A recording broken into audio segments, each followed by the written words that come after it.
Hari ini saya akan menyampaikan firman Tuhan tentang kunci bertahan di tengah ujian. Saya percaya bahwa kita gak bisa berkata bahwa ikut Tuhan selalu mudah. Tapi kita percaya apapun yang kita hadapi, Tuhan pasti memberikan kekuatan dan jalan keluar. Katakan amin. Bagaimana supaya kita gak goyah, gak lemah dalam menghadapi ujian, masalah dalam kehidupan? Saya ingin share yang pertama. Berpeganglah hanya kepada firman Tuhan. Berpeganglah kepada kebenaran firman Tuhan. Jadikan firman Tuhan satu-satunya fondasi dalam kehidupan kita dan dalam mengambil keputusan. Kalau kita itu istilahnya punya pedoman hidup, kita harus punya satu acuan. Acuan hidup orang percaya haruslah firman Tuhan. Gak boleh ada yang lain. Dengar baik, Yesus ngajarin kita dalam Matius 7 tentang dua macam dasar. Saya ingin baca ayat 24 sampai 25 saja. Saudara tahu yang seterusnya. Setiap orang yang mendengar perkataanku ini dan melakukannya, ia sama dengan orang yang bijaksana yang mendirikan rumahnya di atas batu. Ayat 25. Kemudian turunlah hujan dan datanglah banjir, lalu angin melanda rumah itu, tetapi rumah itu tidak rubuh sebab didirikan di atas batu. Yesus kasih ayat firman Tuhan ini untuk kita ngerti bahwa dalam kehidupan akan datang hujan, datanglah banjir, datanglah angin. Yang artinya hidup kita gak akan ada yang namanya problem free. Selalu ada masalah. Baik dalam keluarga, dalam pekerjaan, dalam bisnis. Dimanapun, bahkan dalam pelayanan. Selalu saja ada tantangan. Tetapi dengar, Yesus bilang gini, setiap orang yang mendengarkan perkataanku dan melakukannya. Saya bingung kalau orang tuh harus gali-gali arti. Sebenarnya Yesus tuh kalau ngomong straight to the point, mudah dimengerti. Artinya gini, waktu kita ngalamin masalah dalam kehidupan kita, satu-satunya pegangan yang akan membuat kita itu tidak goyah adalah kalau kita itu dengar firman Tuhan dan kita lakukan. Suami saya tadi pagi khotbah tentang 3 macam Kristen, yang salah satunya adalah Kristen tradisi.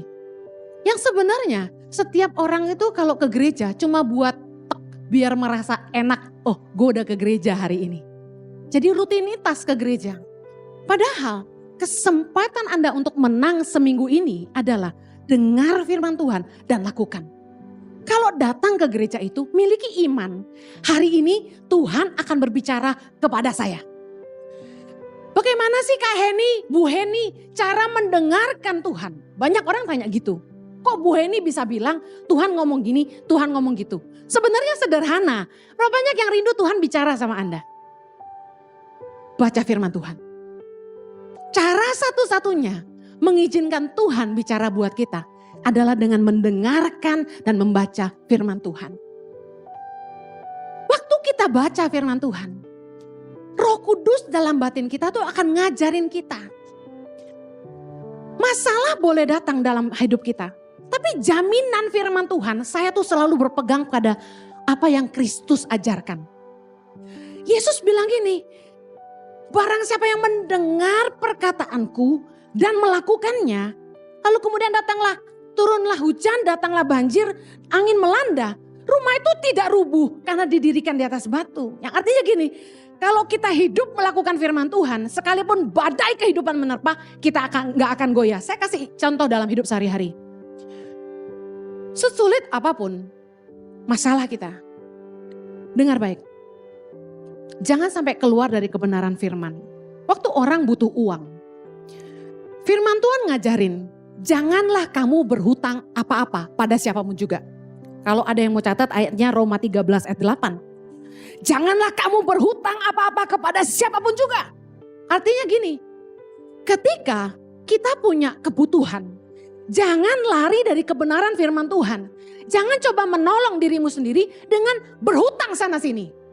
Hari-hari ini banyak orang terjebak dengan hutang, khususnya pinjaman online. Ini jahat sekali loh aplikasi ini. Begitu mudah didapat pinjamannya, seolah-olah wah ini jalan keluar tercepat. Padahal itu mengikat. Bunganya sangat besar dan melilit dan mencekik, membuat kita nggak bisa napas. Penghasilan kita bulanan cuma buat nutupin utang aja nggak cukup. Kalau orang sudah hidup dalam hutang, hidupnya penuh beban. Ada di sini yang banyak hutang bahagia, sukacita gitu. Gak ada. Orang tuh kalau banyak utang, keningnya nih penuh kerutan. Orang kalau banyak utang, mulutnya cemberut. Sama orang gak nice. Karena dia stres, ngomongnya ngelantur. Orang kalau sudah berhutang, pasti masalah dengan hubungan. Firman Tuhan bilang janganlah kamu berhutang apa-apa pada siapapun juga. Tapi Bu Heni, saya benar-benar butuh uang. Percaya firman Tuhan gak? Berlutut di kaki Tuhan. Firman-Mu berkata, barang siapa mendengar firman-Mu dan melakukannya.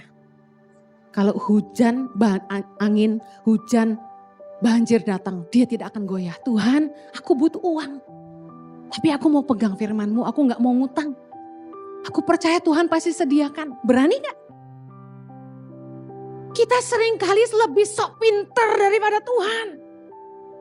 Bu ini gak ngalamin sih? Ngalamin. Justru saya kasih tahu. Keluarga saya hancur waktu saya masih kecil. Itu karena orang tua saya terlilit hutang. Porak-poranda. Makanya saya benci yang namanya hutang.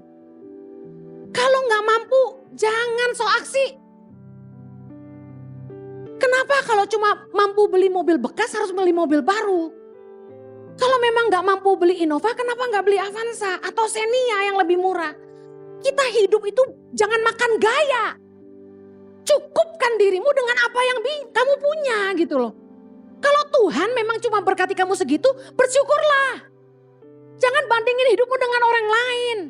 Firman Tuhan bilang cukupkan dirimu dengan apa yang ada padamu. Nah kita gak mau lakukan firman. Kita hidup mewah-mewah, gak mau kalah gaya. Ada orang timur bilang begini, kantong boleh kosong tapi gaya gak boleh kosong.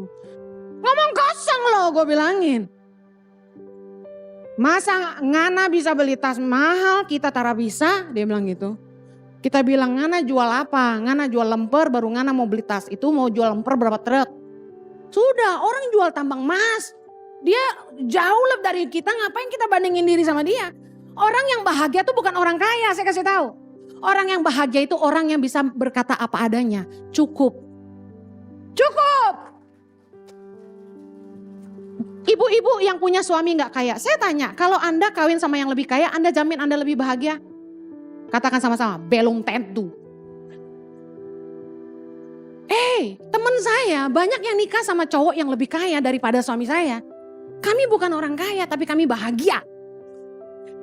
Karena kita cukupin apa adanya. Bayangin ya, saya kasih contoh. Rumah tangga gimana mau bahagia kalau istri selalu bilang gini, Koko lu bisa beliin istrinya tas Gucci. Koko lu bisa beliin istrinya berlian 2 karat. Nah. Gede loh 2 karat itu. Jari lu kecil apa gede gitu kan. Bandingin, tuh adikmu tuh bisa bawa istrinya ke luar negeri. Ada lagi istri-istri yang bandingin tuh. Lu lihat tuh adik lu tuh bisa bawa keluarganya ke Eropa. Tuh lihat tuh adik lu tuh bisa bawa keluarganya ke Israel ikut Pak Jojo. Lu mah apa? Hei, terjadilah sesuai dengan imanmu. Punya iman dong, jangan ngeluh. Amin. Ngomong tuh penuh berkat. Pilihan kita tuh cuma 2, berkat atau kutuk yang keluar dari mulut kita. Udah pegang firman Tuhan. Saya berkati suami saya terus. Jojo, kebajikan dan kemurahan Tuhan akan mengikuti kamu seumur hidup kamu. Gitu dong. Jangan bilang, Koko gue udah bawa bininya ke Paris 3 kali. Lu baru sekali itu pun gratis gitu. Gak gitu dong. Udah pegang firman Tuhan aja. Firman Tuhan bilang kita gak boleh jadi penanggung hutang. Ayatnya di mana? Banyak tapi saya baca satu. Amsal 22 ayat 26. Jangan engkau termasuk orang yang membuat persetujuan dan yang menjadi penanggung hutang. Ada satu cerita. Orang ini meminjamkan kartu kreditnya kepada temannya. Temannya pakai kartu kredit temannya ini untuk ambil dana tunai. Lalu apa yang terjadi? Temennya kabur.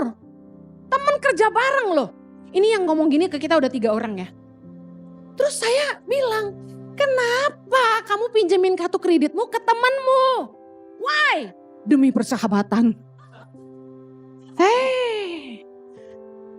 Saya kasih tahu firman Tuhan bilang jangan jadi penanggung hutang. Lakukan firman Tuhan, kita akan terhindar dari masalah. Amin. Saya buktikan kebenaran firman Tuhan udah bilang jangan jadi penanggung hutang. Lu so heroik bantuin orang. Satu kali orang datang kepada saya mau pinjam uang. Bu Heni, saya mau pinjam uang berapa waktu itu dia ngomongnya? 30 juta. Buat apa? Buat perbaiki atap rumah orang tua saya. Saya bilang gini, saya tidak pernah memiutangi orang. Loh, kenapa Bu Heni? Kalau saya mau bantu, saya bantu serelanya saya. Kenapa? Supaya hati saya tetap damai. Anda pernah ngutangin orang dan orang itu gak bayar? Pernah? Bagaimana perasaan Anda terhadap orang itu? Bisa bersih, bisa tulus? Gak bisa. Lihat mukanya, saya gak lihat Anda ya, saya lihat suami saya aja. Nanti tersinggung. Lihat suamiku. Kan ilustrasi, takutnya salah sangka ya kan. Udah suamiku aja ya nak, sayang ya. Kita kalau tuh orang ngutang sama kita dan dia gak bayar, kita gak mungkin tetap jaga hati kita bersih. Gak mungkin hati kita tulus, tetap baik mengasihi dia. Gak mungkin. Kita liatin dia gini, munafik lo, bayar utang lo. Utang gak bayar-bayar, tapi eksis di sana sini. Makan di kafe ini, di restoran itu, bayar dong utang lo, gitu. Hati kita gitu, benar gak? Saya gak mau seperti itu. Waktu orang datang sama kita, mau teman mau saudara ya, saya ngomong apa adanya. Mau datang sama saya, pinjam 25 juta, pinjam segini. Saya bilang gak bisa. Saya bukan orang kaya, saya ini apa adanya. Jadi kalau saya mau bantu orang, saya bantu serela saya. Nah ada satu kali orang ini pintar banget, dia bilang gini, ya udah naikin serelanya, dia bilang gitu. Hah? Aduh, dia tanya, emangnya Ibu Heni relanya berapa ngasih saya? Ditanya loh, harusnya kan terserah gue, ntar gue yang transfer gitu kan. Ini pinter nih. Saya bilang relanya 5 juta gitu misalnya. Jangan dicatat ya, habis ini datangin saya, gak ada ya. 500 rupiah. Terus dia bilang gini, boleh gak dinaikin serelanya 10 juta? Hah? Kagak bisa, gue bilang gitu.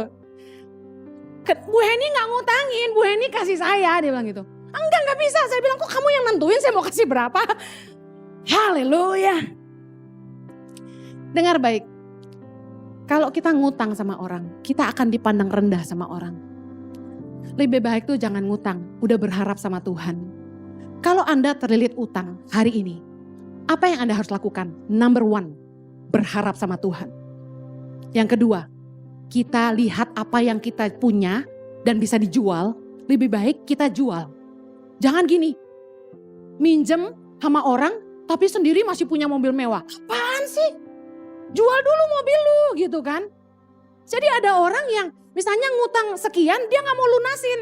Dipegang sisanya dia beliin mobil. Gak bisa gitu dong, orang gimana mau bantu kamu, dia lihat kamu aja masih seneng hidupnya. Jadi kalau kita tuh mau dibantu orang, jangan eksis di sosial media itu gayanya mewah-mewah, kita yang bantu jadi malu. Ngapain gue bantu dia, ternyata dia lebih kaya dari gue gitu kan. Dengar, jangan berhutang, karena firman Tuhan bilang, yang berhutang itu jadi budak dari yang menghutangi. Amsal 22 ayat 7. Kemudian, kita tuh cenderung, kalau punya masalah, kita selalu datang minta nasihat dari orang. Salah enggak? Enggak salah. Tapi dengar baik, kita harusnya itu lihat apakah orang yang kita mintain pendapat, dia itu hidup berdasarkan firman Tuhan apa enggak. Jangan mendengar nasihat orang fasik kata firman Tuhan. Jangan datang ke orang yang salah. Karena dengar ini baik-baik. Mereka yang memberi masukan tidak ikut menanggung akibat dari keputusan Anda. Misalnya orang kasih Anda masukan, udah ceraiin aja suamimu. Terus Anda ikutin masukan teman. Kan saya lihat di IG tuh, waktu saya daily devotion saya lagi di-upload tentang pernikahan. Ada perempuan-perempuan yang marah sama saya karena mereka sudah bercerai dan khotbah itu tentang jangan bercerai. Enak aja, kalau kita bonyok dipukulin suami, emangnya harus diam aja? Lah berarti dia belum dengar khotbah saya yang lain gitu kan. Anda boleh berpisah kalau Anda sampai mendapat kekerasan fisik, tapi berpisah sementara. Kalaupun mau bercerai, firman Tuhan bilang gak boleh nikah lagi. Boleh gak berarti pisah? Boleh, tapi dengan satu bayar harga. Gak nikah lagi sampai kita tidak terikat lagi, artinya dia dipanggil Tuhan. Saya bilang gini, jangan dengar masukan sembarang orang. Bijaksanalah memberi telingamu kepada orang. Kenapa? Waktu kita ngikutin saran dia, belum tentu kalau kita punya masalah dia mau nolong kita. Misalnya ibu ini, dia dikasih tahu kan sama temannya, ceraiin aja laki kayak gitu. Emang dunia cuma selebar daun kelor. Kawin lagi cari yang kaya, emang gampang. Saya punya temen cantik asli, gua sih lewat. Tapi hey, dia nikah udah 2 kali. Dua-duanya kaya, tapi sama jahatnya. Gimana? Emangnya second marriage will be better? Ada jaminan? Udah cerai nikah lagi. Saya bertanya, ada jaminan gak kebahagiaan di pernikahan kedua? Belum tentu. Saya pernah ketemu wanita yang menikah 3 kali. Berapa kali? 3 kali. Cukup gak buat belajar? Saya tanya. Cukup gak? Mari kita belajar. Saya tanya sama wanita ini. Dari 3 suami Anda, mana yang paling baik? Dia bilang, yang pertama meskipun membuat menderita, masih bisalah ditoleransi. Yang 2-3 lebih jahat lagi. Kita cerai pun bukan jalan keluar terbaik. Saya balikin lagi. Oke, Anda sakit hati suami atau istri selingkuh. Anda memilih bercerai. Saya tanya, kalau Anda di posisi itu, Anda yang selingkuh, apa yang Anda harapkan? Dia ampuni. Ampuni. Berlutut di kaki pasanganmu, cium jempolnya, jarinya, semua. Banjiri dengan air mata. Ampuni aku, gitu kan. Kita pasti mau diampuni. Firman Tuhan katakan, apa saja yang kamu kehendaki orang lain perbuat kepada kamu, perbuatlah demikian. Dari seluruh hukum Taurat dan kitab para nabi bergantung dari ayat ini. Bahwa bagaimana kita ingin diperlakukan, perlakukan itu ke orang lain. Kalau saya memilih diampuni pasangan saya juga harus ngampuni pasangan saya. Gak ada yang sempurna.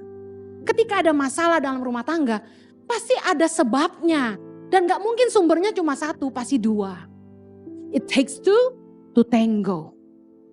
Kalau kita mau Tuhan terlibat dalam hidup kita, dengar baik. Pastikan kita hidup dalam kebenaran. Jangan sampai kita keluar dari jalan kebenaran. Karena dosa justru memisahkan kita dari Allah. Misalnya kita nih lagi dalam kesusahan, pergumulan yang luar biasa. Badai kehidupan yang tidak tertahankan. Saya mau kasih tahu, Anda butuh pertolongan Tuhan enggak? Butuh. Butuh campur tangan Tuhan enggak? Butuh. Butuh mujizat Tuhan enggak? Butuh. Jangan malah berbuat dosa, jangan sampai keluar dari kebenaran kalau Anda ingin Tuhan campur tangan. Yesaya 59 ayat yang pertama, kita baca sama-sama.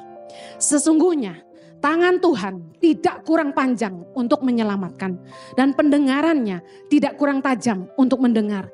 Tetapi yang merupakan pemisah antara kamu dan Allahmu ialah segala kejahatanmu. Dan yang membuat dia menyembunyikan diri terhadap kamu sehingga ia tidak mendengar ialah segala dosamu. Sebab tanganmu cemar oleh darah dan jarimu oleh kejahatan. Mulutmu mengucapkan dusta, lidahmu menyebut-nyebut kekurangan. Dosa memisahkan kita dari Allah. Kalau kita ingin tetap dekat dengan kasih karunia, jagalah kebenaran firman Allah. Bu, benar-benar butuh uang, udah gak ada lagi yang bisa dijual, gimana? Kerja double shift, kerja double job. Dengar baik, cium kaki orang yang engkau hutangi kalau perlu. Dan minta kesempatan perpanjangan waktu. Minta keringanan, datang ke bank. Saya gak punya uang, saya gak bisa bayar. Kalau bank mau tetap saya lunasi, kasih saya perpanjangan waktu. Contoh, harus due bayar akhir bulan ini. Gak punya uang gimana? Mau penjarakan saya, tambah hutangnya gak dibayar. Gitu aja datang ke bank. Kalau mau saya bayar, kasih saya perpanjangan waktu. Berapa lama? Mereka akan tantang. Hitung baik-baik, butuh 5 tahun. Bunga akan tetap berjalan. Karena secara hukum OJK itu gak bisa dihilangkan. Tapi paling gak kita beroleh keringanan cicilan bulanan. Nah, dari pihak kita, pegang omongan, jadi orang yang bisa dipercaya. Bayar cicilannya, kemudian kerja keras. Kalau perlu kerja pagi siang malam untuk melunasi hutangmu. Jangan sampai matamu tertidur sampai hutangmu lunas. Istirahat dong Bu Heni, boleh dong. Tapi kurangi main-mainmu, kerja keraslah. Amen. Saya percaya berkat Tuhan pasti mengikuti kamu. Mujizat Tuhan pasti tersedia bagi kamu. Katakan amin. Haleluya. Kalau kita sampai berbuat dosa, saya mau kasih tahu, Tuhan malah tidak akan bela kita. Karena kita tidak mungkin memperalat Tuhan dalam tanda kutip untuk terlibat dalam kejahatan kita. Misalnya ada satu direktur, dia ngelamar kerja di sebuah perusahaan besar. Dia tulis di CV-nya, di resumenya, bahwa dia tuh ex-direktur di perusahaan sebelumnya. Padahal di perusahaan itu dulunya dia cuma manajer. Bayangin, berani ya, bikin CV palsu. Kemudian dia kerja sama perusahaan ini, baru 1 bulan dipecat. Diusir keluar dari fasilitas rumah, gaji 100 juta, diusir. Kenapa? Nipu. Dia gak becus. Mari jangan sampai kita berdusta, jangan sampai kita nipu.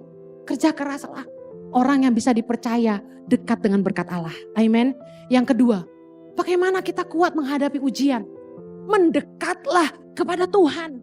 Ada orang yang justru di masa susah, saking kecewanya, itu bilang sama saya gini, percuma saya doa, Tuhan gak jawab-jawab. Ibu jangan suruh saya baca firman, saya udah tahu semua isi Alkitab, dia bilang gitu. Saya doa Tuhan gak jawab, udah capek saya, dia bilang. Bertahun-tahun saya berdoa, gak ada jalan keluar. Akhirnya dia menjauh dari Tuhan, dia jadi pahit sama Tuhan. Nah, saya kasih tahu, kalau masalah tuh berkepanjangan, jangan marah sama Tuhan. Tapi coba duduk tenang dan pikirkan, salahnya di mana? Pasti ada sebabnya. Contoh, Tuhan izinkan proses dalam hidup kita. Pastor Jojo tadi bicara dengan luar biasa. Yang pertama supaya kita bertobat. Kita udah tobat belum? Kenapa masalah kita gak kelar-kelar? Karena kita gak tobat-tobat. Kalau masalah ingin cepat selesai, kita harus cepat bertobat. Yang kedua, untuk membentuk kita. Nah, apa sih pembentukan Tuhan? Contoh, kita sombong. Kita kalau ngomong tinggi, selalu mandang rendah orang lain. Nah, kenapa proses gak kelar-kelar? Lu sombong sih, udah kere sombong lagi. Ada loh tipe-tipe orang yang dia butuh bantuan kita, tapi kalau dikasih tahu sok pintar. Nah, ini orang sombong. Mau dibantu tapi susah dikasih tahu. Ada kan tipe-tipe begitu? Ada orang yang datang sama kami mau pinjam uang. Saya tanya, untuk apa? Dia bilang gini, ya urusan pribadi saya dong, ya cari sendirilah. Lu mau dibantu susah dikasih tahu. Jangan bantu orang yang begitu, buang waktu. Problem kita gak akan selesai kalau kita gak mau berubah. Karena proses datang untuk membuat kita bertobat, yang kedua untuk membentuk karakter kita. Yang ketiga apa sayang? Lupa aku tadi. Untuk membuat kita seperti Kristus ya. Lebih kreatif. Masalah itu bukan pertanda orang itu jauh dari Allah ya. Mari kita lihat ayatnya. Yohanes 15. Yohanes 15, pokok anggur yang benar, ayat yang pertama dan kedua. Kita baca sama-sama. Akulah pokok anggur yang benar dan Bapakulah pengusahanya. Setiap ranting padaku yang tidak berbuah dipotongnya dan setiap ranting yang berbuah dibersihkannya supaya ia lebih banyak berbuah. Lihat baik, mereka yang tinggal di dalam Kristus, tidak berbuah itu dipotong. Berarti hidup kita kalau tidak berguna, Tuhan akan izinkan hidup kita diproses supaya hidup kita jadi berguna. Bisa paham ya? Kita yang malas, biasanya pertolongan-pertolongan dari orang sekitar kita itu dipangkas sama Tuhan. Orang yang kita andalkan tuh mengecewakan kita. Supaya apa? Supaya kita berbuah. Apalagi orang tinggal dalam Tuhan, artinya dia dekat dengan Tuhan. Sudah berbuah pun masih dibersihkan. Kenapa? Supaya kita gak tinggi hati. Supaya kita tetap mengandalkan Tuhan. Supaya kita berbuah lebih lagi. Waktu Tuhan pakai saya, Tuhan proses saya. Waktu ada peninggian dari Tuhan, ada perendahan dari orang lain yang Tuhan izinkan terjadi dalam hidup saya. Supaya saya ingat bukan saya tapi Tuhan.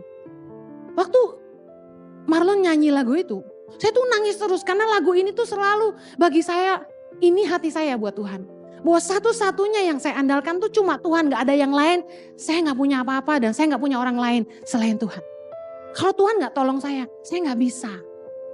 Justru kalau kita sungguh-sungguh ngandalin Tuhan ya, kita gak bisa sombong. Justru kalau orang tuh sampai sombong, berarti dia gak ngandalin Tuhan, dia ngandalin dirinya sendiri. Kita berani bilang bahwa kita mampu tanpa Tuhan? Gak bisa. Jangan menghakimi orang-orang yang sedang ditimpa masalah. Wah lo, problem datang terus tuh.